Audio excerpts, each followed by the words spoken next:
I couldn't believe that it was actually happening. We started to get emails a couple of months ago that financial institutions and hedge funds were buying up people's houses at 50%, 100%, 200% over their asking price so that they could rent them back to individuals for the rest of their lives. I said, okay, maybe this was happening on some degree, but then a couple of weeks ago, we started to get trickles of emails from people who had gotten offers from financial institutions, from banking institutions, offering to pay money, pay cash over the asking value for their house, sometimes as high as 400%. You have to start to ask yourself right now, why would any institution do this? Why would any investment organization do this? The only reason that you're going to invest into an over-the-top and overextended market is because you expect to get your money back in the long run. And how will these banks, how will the hedge funds and the financial institutions get their money back on a house they purchased that was worth $200,000, but they bought it for $450,000? How do you expect they'll get their money back? The average individual can't go there and ask for $450,000. Remember, the bank needs to make a profit. So if it buys it for $450,000, it's going to want to sell it for $550,000 to $600,000. No one is going to be able to afford to do that. Ask yourself right now, how is the institution going to make their money? They're going to make their money by renting it back for generations. It's a new era. I was talking with a landlord that Kelly and I had in a little bit of our youth, before we ever moved here to the southern end of the Appalachian Hills.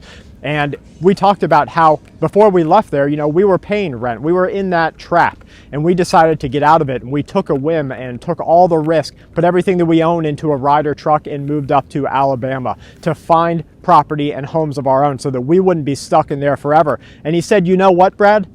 The generations that are looking for homes right now and the people who are rehoming will never own a home again. He's getting offer after offer for properties that he has. It is blowing up. Watch out for the next leg of this financial crisis where people will never get out of the trap. If you have an opportunity not to get yourself deeper in, don't take that exorbitant car rate. Don't take that exorbitant mortgage. If you have an opportunity to get out of that trap, take it. I want to read to you a couple of messages that we have from individuals in the community. One, as the saying goes, you will own nothing and be happy. I want to give all praise, honor, and glory to Yahweh, Bahashem, Yahweh Shah, Bahashem, Rakha HaKodash. Double honors to the apostles and the elders of Great Millstone who still rule well.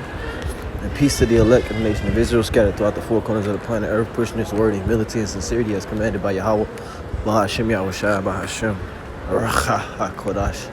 Real quick, that quote that I just quoted was a quote from Klaus Schwab from the World Economic Forum, which, if I'm not mistaken, it was the World Economic Forum that coined the phrase the Great Reset, which is exactly what they're planning to do. You see, the reason why they have to buy out all of the property and everything under the sun is because they're going to give it back to you in the form of a microchip. Okay, you will own nothing and you will be happy. So it's no coincidence that this video here by the channel is Full Spectrum Survival. This guy is a very informative truther. He can foresee the collapse of America or the collapse of society as you currently know it. All right, moving into the New World Order. And a part of that is them, like I said, owning everything. So it's no coincidence that they're now moving into the housing market. They've already infiltrated the businesses, and everything is going to be corporately or governmentally owned. And if it's owned by corporate, the corporate is heavily influenced by the government. So this is what we're moving into, because Esau is going to force you to worship the beast. Okay, and the ultimate obedience, the solidification of your obedience will be the microchip. See, all this plays into the mark of the beast. Okay, but like I said, I turned the video out, listened to the first 2 minutes, and I'm like, damn, that's all. It all ties into the plan for world domination. You always had that evil villain in the movies, and they're always on a quest for world domination. That's what Esau is doing. He's the next generation. You heard him say it, the next generation will not own a house. They will never own a house because everything is going to be owned by the banks, by the big corporations, and everything's going to be rented out to you. So you will own nothing and you will be happy. So I'll get one scripture.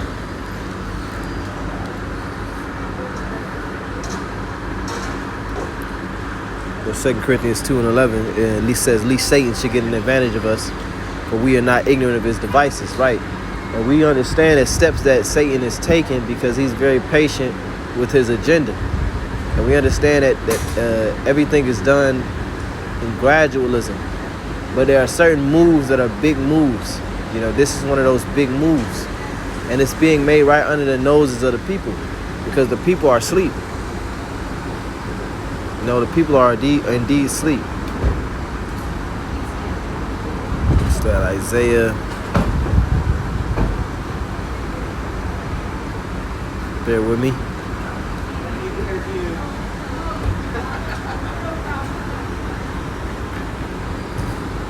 Isaiah 29:10, for Yahweh Bashmel Shai poured out upon you the spirit of deep sleep and have closed your eyes. The prophets and your rulers and the seers have he covered.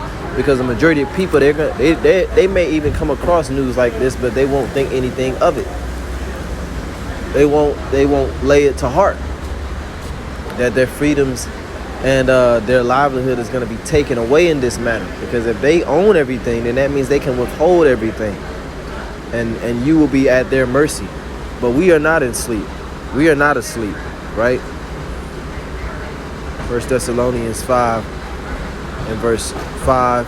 Ye are all the children of the light and the children of the day. We are not in darkness.